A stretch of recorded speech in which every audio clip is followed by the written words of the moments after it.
Welcome to Edge of Intelligence, the podcast where AI automation and strategy meet execution in the real world. I'm Carl Owen, a fractional CIO and AI advisor at Pertelligent. Today's guest is Shandi Perkins, U.S. Army veteran, seasoned government contractor, and the founder and CEO of Cadence Coalition. Cadence is a fast-growing service-disabled, veteran-owned small business that supports the Department of Defense with IT, cybersecurity and intelligence, and workforce transformation services. Beyond the contract work, Shandi is also a mentor, an advocate for veterans, and an active voice within the Armed Forces Communications and Electronics Association and the National Defense Industrial Association, helping shape the next generation of national security talent and defense innovation. Shandi, it's an honor to have you with us. Thank you for having me. Glad you're here. Your journey spans human intelligence operations, technical leadership inside DoD, and now entrepreneurship. What parts of your military and agency experience most influenced how you built Cadence?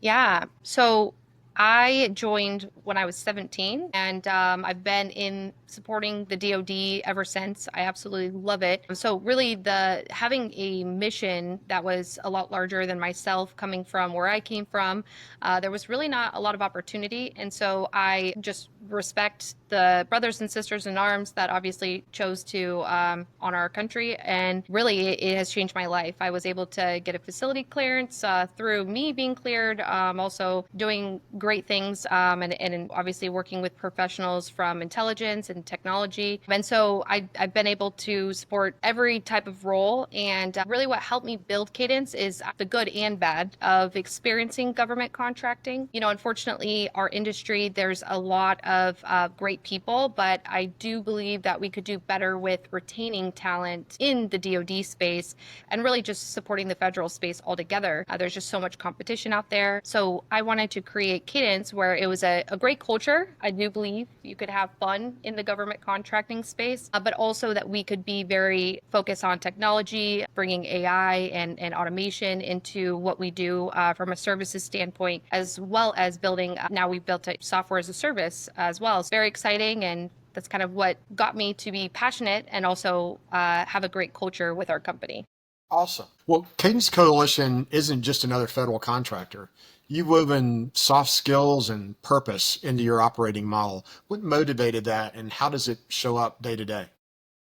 Yeah, well, so I worked for several different types of contracts, and both in the program management as well as business development standpoint. And something that I believe is critical is that emotional intelligence and being able to add value and also receive value. And that's very important. But I think there's been many things that have shaped the way that we operate. But I do believe that most people that have the opportunity to work with us, we are always trying to do better at offering great benefits, but also making it so that they actually know who they're supporting rather than just kind of thrown out on a contract where obviously there's no leadership. We're all here headquartered in Tampa or North Carolina. So we do make it a point to have those constant touch points with our employees. And it's been a great ride, but there's always ways we could continue to improve. So we're always looking for feedback on that as well. What a great approach. You're working across some of the most complex and dynamic domains in the federal space with IT, cyber, human intelligence, and communications. How do you prioritize and scale across such mission diverse environments? Hiring great people. So obviously I have strengths and I have my experiences, and I feel like we all believe, and me including our chief strategy and technology officer, it's a top-down approach. So I can't do it alone, and we really try to identify the strengths of our employees and our subcontractors, or if we're teaming on opportunity, and make sure that we all know exactly what those are, so that we're not one duplicating efforts or hiring people who are a little copy and paste scenario, because diversity of thought is important. So I would say that has helped us tremendously, and great partners who've given us a shot when we didn't have the past performance, but finding the talent, the great individuals to help us get there is what was important for us. Well, your SkillBridge program is a standout. For listeners who might not be familiar, can you break it down and share a story of how it's made an impact? Yeah, so As we're talking about how important it is to retain talent, it's very critical and something I absolutely am passionate about. And so is our leadership, is ensuring that when we have the opportunity to help a transitioning veteran, we make sure that one, we have the full intention of hiring them after SkillBridge. But the second thing is there's a really critical dynamic, especially for the people who've been there 20 plus years. I know right now there's an argument of, those people will have no problem finding a job. They've obviously have a network. Well, that's actually the opposite. Those 5 year, maybe one, they went to Afghanistan or wherever, and then they're out after those 4 to 5 years, whatever that enlistment looked like. Those people have quickly can adapt because they've had to do that in the military. The people that need the support are the ones that are 20 plus year veterans or military members. They only know the military. So how we shaped it and what we feel like is a little different about our approach is we're allowing this to be a mentorship program where we connect them with, outside of our internal team, mentors that align with what they want to do long term. Because we're small, we get the opportunity to give them access and show them all the different lanes that you could go into. If it's business development, we give them opportunities to engage with us on business development calls or go to networking events. If it is program management, they want to use their PMP, we get them in the weeds with how we run a program. And then we also give them large, mid-size, and small business mentors out there that are outside of our small business in our team. And why we do that is, one, we want to make sure that the startup and small business space is for them. It is a higher risk than working with, the billion-dollar firms out there in an enterprise company. But also, we want them to have a feeling of safety in a way where it's a little uncomfortable to maybe be open kimono with your boss, your CEO of your company, so they can have a real conversation about maybe some stuff they're struggling while they're transitioning. And we do connect them a lot of times with a military member or former military that may be, either if they're a colonel, we will try to connect them with an officer who's been there, done that, and transitioned.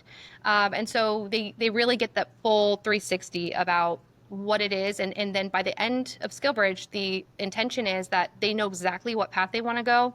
And they also have built their own personal brand and network through those mentorship relationships.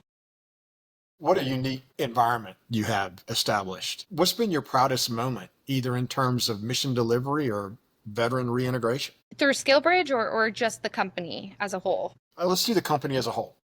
Okay. So actually, I'll just talk about a recent exciting endeavor that our team is working on. We are a true services company. I hate when people say this, but they say, a butts and seats, or are you guys a product company, right? I don't like that because it's back to that transactional way of handling your talent. But we are that, we fill those great billets that we get with the talent that's out there that will align both technically as well as we care about how they represent us as well. But we have now developed internally our own software that is it's virtual program management office. So it automates and really streamlines the low admin burden for the program managers so that they can do what's most important, which is mission and helping the customer. 40% of the time that is spent is typically on those low-level admin roles, and really, that's not their strengths. These people are expert leaders, and they really should be focused on being strategic and not just on the time cards or compliance. Somebody's clearance will lapse if they don't have a new investigation for that. Those little tedious things that take a lot of time on email, on meetings, we automate all of that. So it's not just human capital, it's a full life cycle of the contract. So we developed that, and quickly we had a lot of interest from our colleagues. So within a couple months, we have together identified opportunities for one investment. We started a separate company to bring this to the market. And that has been an extremely proud moment because we have created an amazing network and partnerships, not only on the investment side, but also hiring some just crazy talent that are experts in AI automation. And so really that has been a nice and very proud opportunity for our team to learn something that we've never done. So it's one thing to build a software and use it internally, but it's another to make sure that eventually, it's FedRAMP approved, that whoever uses this software, their data is protected. So going through those challenges together and making it go to market ready it's been one of the most exciting and happy times to see how we're really taking advantage of this opportunity, but also doing right by our DoD space and federal space and helping us improve all together and processes. So that's newest endeavor and most recent accomplishment, I would say. Well, I will say here that I love your highlighting the veteran transition here. SkillBridge isn't just a pipeline. It's like a playbook for growing talent that understands the mission, tempo, and operational trust from day one. Yeah, veterans are amazing because we all know how to work together as a team. Most people are very willing to do what's necessary for the mission, and they understand how critical what we do and how it impacts the warfighter, which for me, it's always great to hire veterans.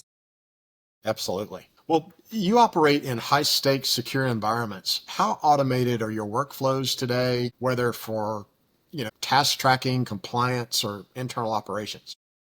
So everything, if we can be more efficient with our time, our resources, our money, and especially now, 90% of the data internationally has come from the last 2 years. There's so much out there and a lot of resources in every industry that can help streamline and make better decisions. So any chance we can, we're constantly trying to implement those. We use task management collaboration tools such as Asana. We will use really great marketing tools that can help us out. They're almost like a 10x employee if you do it right.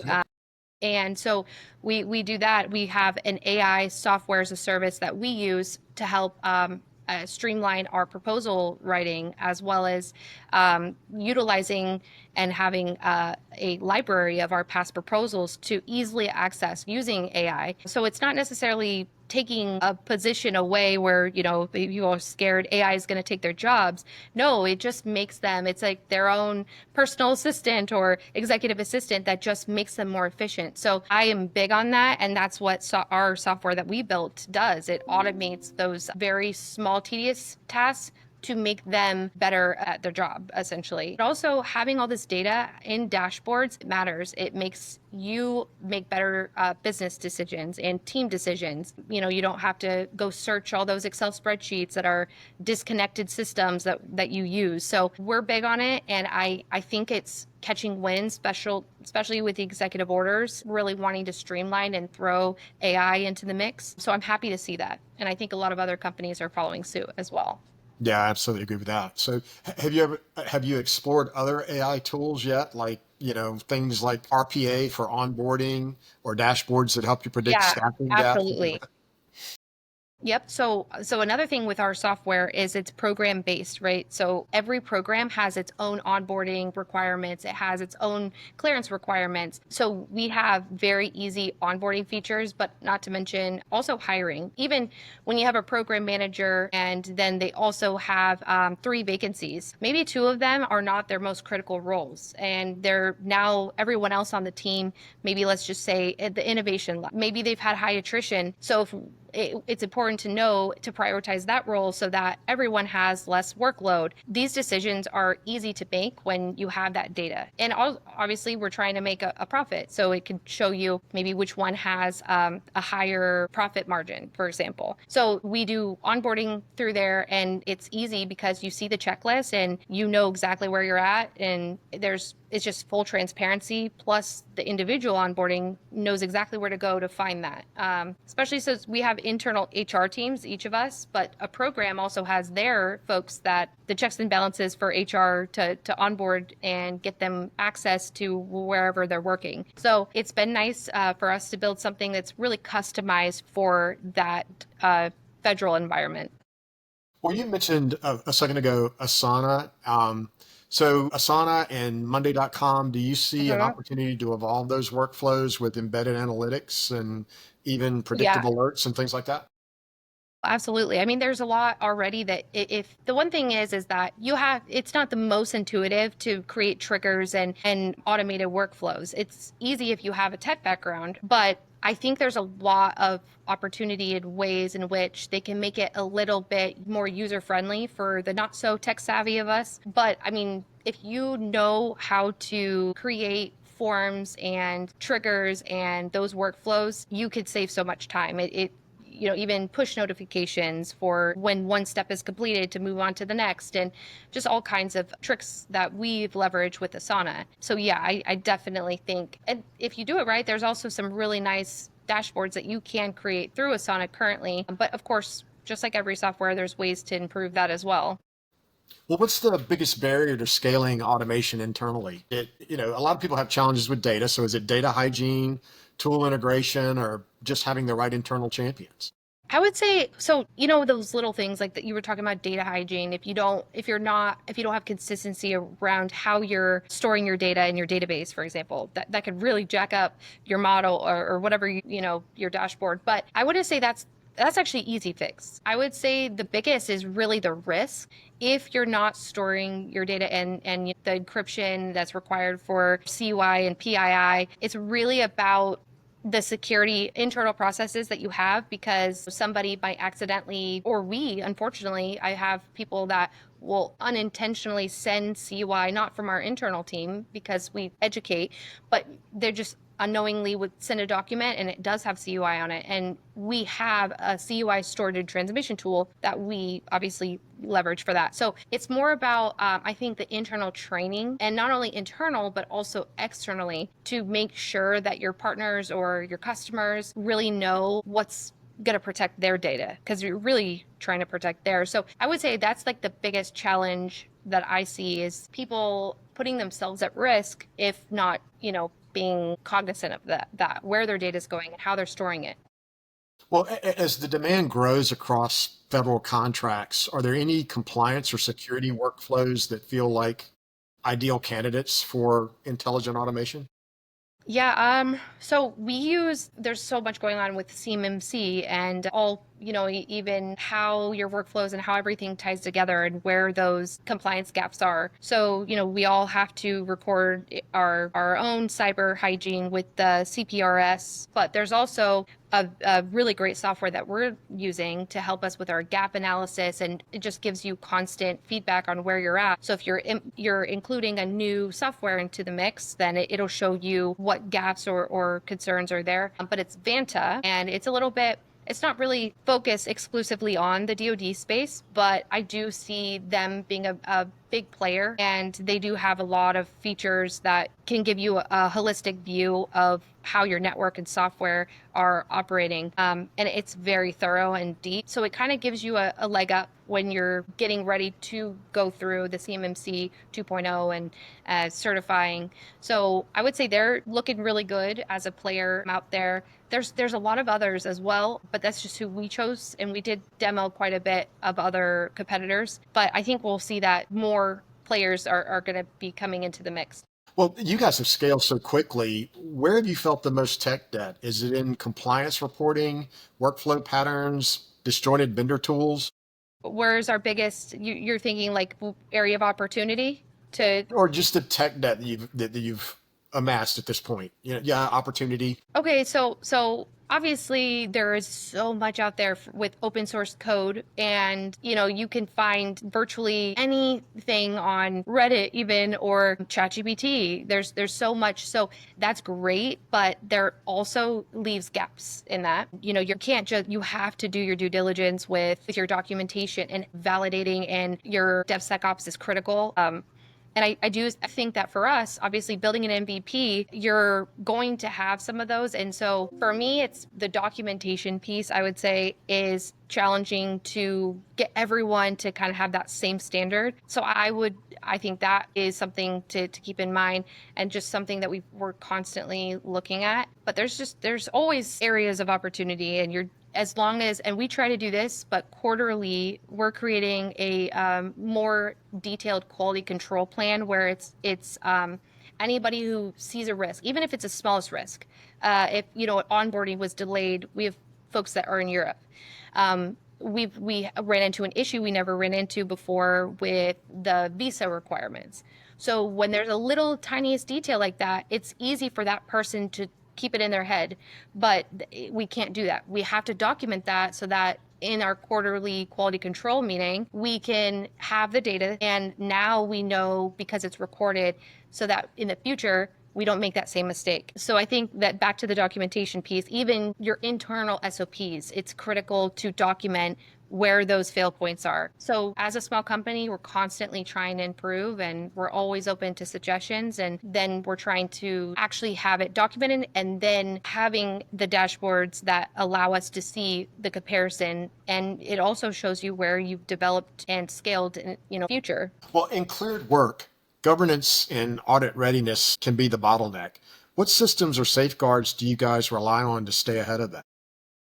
So we're using Vanta. There is we're using obviously Google Cloud or Azure. They have the GovCloud version. So they have so many features that you can leverage to make sure that your data is obviously protected. But another, I would say, I love Sentinel. It's the best for us to get alerts and to constantly update faulty software. Like even recently, naturally Google makes an update. Google Chrome, we had a vulnerability. So Sentinel gives us an alert. So the whole team, what do? We go and we update the newest version. So Sentinel is rockstar for us. I know there's so many other great ones, but I would say they're our favorite. And so there's a lot out there that everyone has access, even on their personal computers, to leverage. Sure. So those are just a few. Well, as you onboard more transitioning veterans, what internal systems or frameworks are most critical to help them thrive? So we actually started using Notion,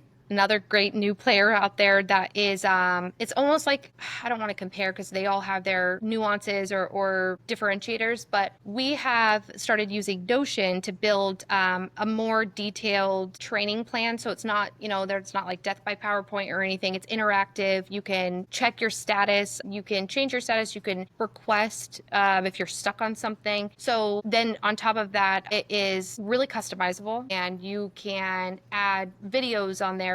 It's almost like an LMS, for like training, but you can do anything with it. I really liked it. We have an intern right now. He's retiring after 30 years. He's a warrant officer, great guy. He's kind of our he's testing it really through this program for SkillBridge. And, he's giving us feedback as well, but it's very user friendly. So I would say it's also nice because I can replicate that and cop one just for the next intern that comes through. So I like that, but really also we just love the mentorship piece. They could also have access. We could give the mentors access, and they can even participate in that training as well. So yeah, that's a new feature that we've added.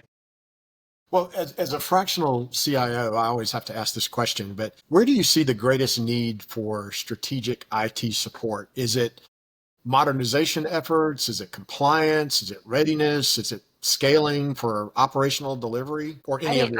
I think all of it, but I mean, where we see is obviously compliance, just because right now I know that the government is obviously still trying to figure out all the details for CMMC, but I know that's front of mind for everyone. I would say, but with the CMMC is really the process. That's a huge part of it, is when this unforeseen thing happens, what is the next step? And it seems like that having somebody that understands the focal point and having an accountability, if you will, team member that can be that SOP driven, making sure that quality control is top of mind, and that everyone, we talk about the handovers, right? Like transition, you want it to be like a baton, not a grenade. Hey, here you go. And it's, everything's jacked up. So I think that the SOPs are so critical, and that is a huge thing that we're working on, is constantly changing those. And, it's not just a check in the box. Okay, right. Great. We have our cyber, like if we have a vulnerability, how do we address that? It really has to be something that is executed by the entire team. That goes from phishing emails all the way up to, if we have somebody that gets kidnapped. Obviously, hopefully that never happens, but we support we have folks in Africa, and you just never know. You should have an SOP around everything that puts data at risk, but also in people.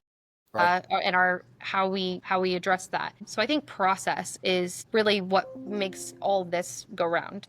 I would agree with that. As you guys have grown, are there parts of your tech stack that you feel are due for a rethink as you've scaled? I think even, I mean, we're already leaning forward, but even with the MVP that we built, we're already looking at, for example, in a new encryption software that essentially is an API that we could overlay on top, even when you're in the GovCloud, having extra security. So I think that like the way that we're going to operate is we're always going to consider what's the next best thing that will help our customers or our internal team. So I don't think it's ever a place that you're just always going to arrive, you're ever going to arrive, especially with how fast tech moves. Right. So, I mean, even though it's a very new software, there's always ways, especially with the MVP, to improve. So yeah, I don't think I'm ever going to be on the hill being like, yes, we have it all figured out ever.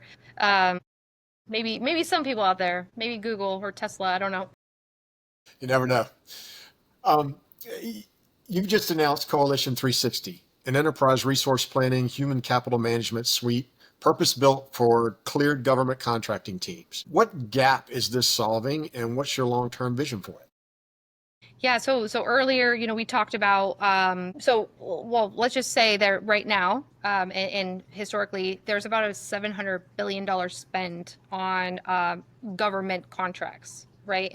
And that is maintained by contracting companies. There's 120,000 contracting companies out there, and there's also a ton of non-traditionals or others that want to obviously access and get involved with this $700 billion spend, then that spend is more than Apple and Google together. And so obviously that means that, and behind every contract, we have the program manager or the program management office that is managing and ensuring that our taxpayer dollars are spent efficiently and they're keeping the machine moving. Unfortunately, they're the highest kind of that one, they are leading the orchestra here, and we have them that are being bogged down with some of the most mindless, tedious tasks out there, which are those little, like we kind of shared, like the time cards, or someone having onboarding and connecting with their sponsor on base, littlest things that are important, don't get me wrong, but what would have been much more important is them being able to think,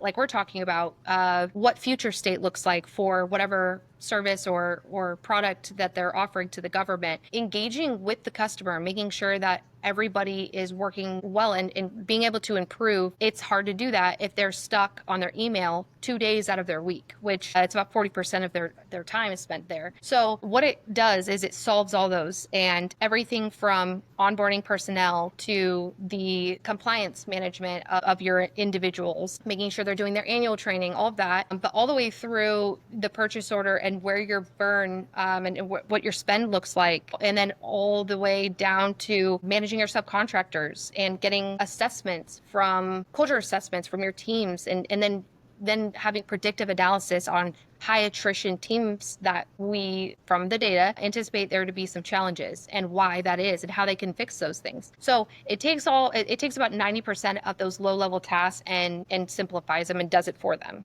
Well, are you using AI directly within your software or systems to Yep. automate insights or actions like vacancy predictions, compliance flags, real-time Exactly. performance metrics? Yep. Even so, all of it starts when you're onboarding a new program. So it's not a per license, per user cost. It is based on the programs and the stakeholders, like your program managers, your hiring managers, who is actually the folks that are making those decisions. That's how we charge. But how we're currently using it is you upload your contract documents and it creates your labor category library, your FAR and DFAR and compliance library. It will have your deliverable schedule out there for you. It creates your monthly status report templates and your SCRs, whatever is required for that. And then we even have like ChatGPT that can then help you write your reports for you. But it also has open source models out there that already are out there and created to help then predict based on the sentiment of the culture assessments, based on past predictions or data. It'll tell you which teams are at risk. So we definitely have incorporated almost every feature, or we call modules. So we have the hiring module, you have the reporting and compliance module, and in some way, shape, or form, there's AI incorporated into that, whether that mainly we have Gemini and ChatGPT for like the report writing features, and there's a lot out there, and we're partnering with a team that's going to help create models, especially to help us, our software, be smarter, more efficient as well. That's focused on our DoD industry. So there's a lot of opportunity there as well. Well, as you continue to grow, what are some of the challenges that you see coming? For Coalition 360 or in general? Let's just talk about in general. Well, I have been singing this from the rooftops, and it's very serious. If we, if the federal government contractors, I'm talking military, government civilians, like four-legged stool, and then that's inclusive of academia. If we do not do our best to make this industry an attractive place to work, we will not have enough cleared professionals to do the job. And I'm talking about obviously cleared. It could be public trust all the way through TSSEI or special access programs. But there's so much competition, and people love hiring veterans. But unfortunately, we do have culture crisis where people don't want to work in this industry. And it's really sad to see. If we do not have those, if we cannot attract and retain those professionals, they will go somewhere cool where they can work fully remote, which a lot of times isn't an option for us, and they're going to get paid higher while doing it. And then maybe their mission isn't as cool, but they also, can take a swim break in their backyard, in their pool, and they get to see their wife and kids more rather than going to and from, the base. And there's great people like me who have no interest in working in any other space but supporting our government. That's like an intrinsic value of mine, but I'm sure if we took what we're doing in the federal space, we could probably make a lot more money in the commercial space because it moves quicker. So I would say it's twofold. Number one, if we do not do what we can to keep these great people. The second thing is if we don't start buying and actually scaling technology advancements, which I think the administration's trying to target, then we're not going to be appealing, because tech professionals, especially architects, web developers, they look at themselves as artists. They want to work with newest tech. They don't want to work with, legacy systems that are 40 years old. It's not attractive. And I'm saying that knowing there's systems out there still being used today with duct tape and bubble gum that are 40 years old. And that's not who would want to work in that. They want to innovate, So I think that that we could all do better at making this, even academia. We should encourage people to support our government. And also it's our job to make it a better place for people to want to work. So I would say that's the whole problem, my biggest problem for us all. Well, and today that's a bigger challenge than it ever has been. Yeah, So, definitely. yeah, I don't envy you having to deal with that. Yeah. I think it's something that I'm passionate about, and there's leaders out there who see it and want to do the right thing and participate. We've done a cleared talent summit where we all talked about game plans on what we could do. I mean, there's some flexibility. Like we could offer some remote. Just because you don't see Greg sitting in his seat doesn't mean Greg's not working. Right. He doesn't need to skiff all the time. And it's about the deliverables. It's not about who's sitting where. It's really, that's how we should approach it. If they're good employees, there should be an incentivized opportunity for them to have that flexibility if given the opportunity. So that's how I feel, but it's not always accepted in this industry, unfortunately. Well, and it's not just, there are a lot of places that remote work isn't really accepted, but I think that puts it back on the manager too, right? If you manage them effectively, and you give them clear objectives and goals and you manage to that, I think you can be just as productive, if not more productive. Exactly. And there's going to be people that just don't work well independently without somebody standing over them. But I would say there's so many ways to track the progress and workflows and making sure that the delivery is happening without just a million, meetings and all this. But there's ways to save a lot of time by like what we're talking about, automating things and tracking progress, deliverable schedule, KPIs. And you'll know who's performing and who's not, Well, if a strategic partner joined you guys tomorrow, what's the biggest lever that they could help you pull? Is it around architecture, automation pipelines? Yeah, so we had a call that team I told you that their expertise is creating models and handling your data architecture and how it's being used, and there's a lot of opportunity with that because being creative around that. But I would say so that we're definitely going to partner with like an expert that does it and does it very well. And it's hard to find that type of talent, the experts in that. And then we have a great board of advisors, but also finding channel partners and around that process. Really, that's a big part, like with the compliance requirements that we're going to have to go through. So I would say those two are the biggest opportunities. Well, Shandi, thank you for such a thoughtful conversation. Cadence Coalition is clearly more than just a vendor. It's mission focused, people first, and tech forward. You're solving the tough stuff and doing it with heart. For our listeners, where can they learn more about Cadence Coalition or joining Coalition 360's pilot? Yeah, so on LinkedIn is a great one. I love leveraging LinkedIn. We try to post frequently about, any exciting updates or opportunities, positions. We have two websites. So Cadence Coalition, that's the parent company. It's just www.cadencecoalition.com. And then for our subsidiary, the software company, it's Coalition 360 .ai.